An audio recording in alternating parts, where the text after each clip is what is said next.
Gurdjieff के एक शिष्य बेनेट ने एक अनूठा संस्मरण लिखा है। बेनेट गुरजीएफ का सबसे लंबे समय तक शिष्य रहा। पश्चिम से जो व्यक्ति सबसे पहले गुरजीएफ के पास पहुंचा वो बेनेट था, और अंत तक जो गुरजीएफ के साथ लगा रहा वो भी बेनेट था।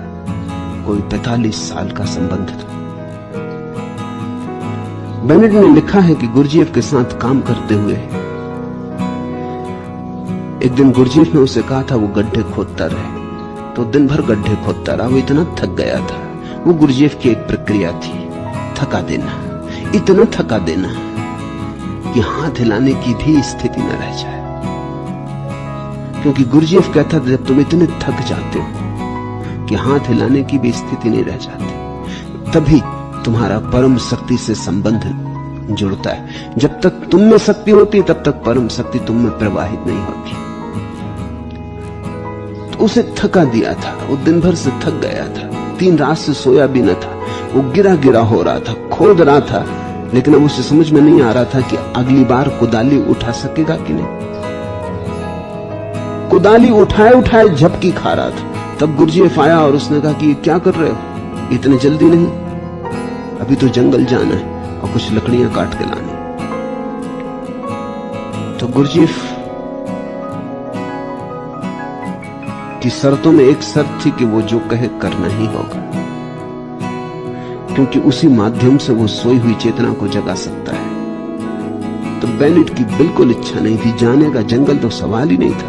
अपने कमरे तक कैसे लौटेगा, ये चिंता थी। कहीं बीच में गिर के सो तो नहीं जाएगा।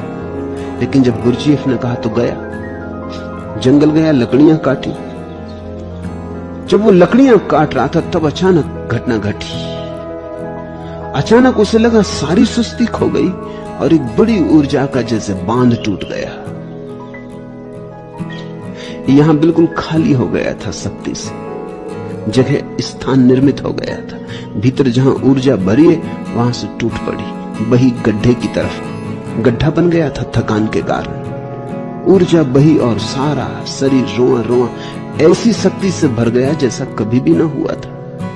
उसने कभी ऐसी शक्ति जानी ही न थी। उस क्षण उसे लगा इस समय मैं जो चाहूं वो हो सकता है, इतनी शक्ति थी। तो उसने सोचा क्या चाहूं। जिंदगी भर सोचा था आनंदित, तो उसने कहा मैं आनंदित होना चाहता हूं। ऐसा भाव करना था कि वो एकदम आनंदित हो गया। उसे भरोसे ही ना आया कि आदमी के बस में है क्या आनंदित होना। चाहते तो सभी हैं, होता कौन है। उसने सोचा कि आनंदित हो जाऊं। ये तो सिर्फ खेल कर रहा था शक्ति को देखकर।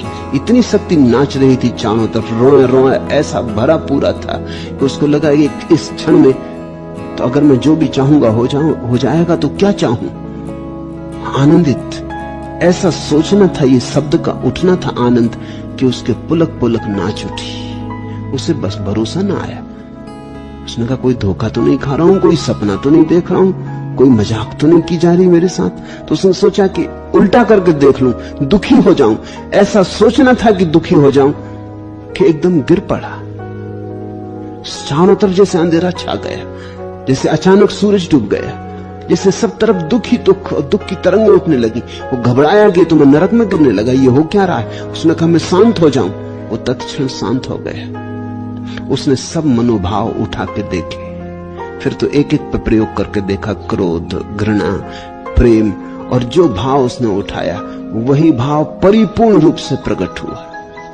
वो भागा हुआ आया। उसने गुरजीएफ को कहा कि चकित हो गया हूं। उसने कब चकित होने की जरूरत नहीं, चुपचाप सो जा। अब जो हुआ है इसे चुपचाप संभाल के रख, और याद रखना कभी भूलना मत कि अगर आदमी ठीक स्थिति में हो तो जो चाहता है वही हो जाता। गैर ठीक स्थिति में तुम चाहते रहो कुछ भी नहीं होता। ठीक स्थिति में जब भीतर के तार मिलते हैं तो साधन और साध्य की दूरी खो जाती। इसको ही हिंदुओं ने कल्प वृक्ष की अवस्था कहा है। कल्प वृक्ष स्वर्ग में लगा हुआ कोई वृक्ष नहीं है।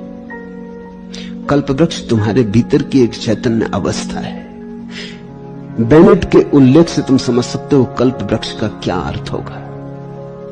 कल्प वृक्ष का अर्थ होगा कि जहां साधन और साध्य का फासला न रहा, जहां दोनों के बीच कोई दूरी न रही। यहां साधन हुआ नहीं कि साध्य आ ही गया, एक साथ युगपत, क्षण भर का भी, क्षण के खंड का भी हिस्सा नहीं।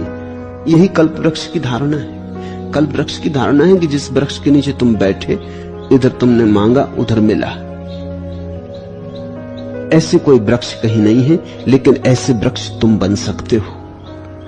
और उस बनने की दिशा में जो पहला कदम है वो ये कि साधन और साध्य की दूरी कम करो, क्योंकि जहां साधन और साध्य मिलते हैं वहीं वो घटना घटती है कल्प वृक्ष की। और तुमने खूब दूरी बना रखी, तुम तो सदा दूरी निर्मित करते चले जाते हो। तुम कहते हो कल मिले, तुम्हें यह भरोसा ही नहीं आता कि आज मिल सकता है, अभी मिल सकता है, इसी क्षण मिल सकता है। तुमने आत्मबल खो दिया।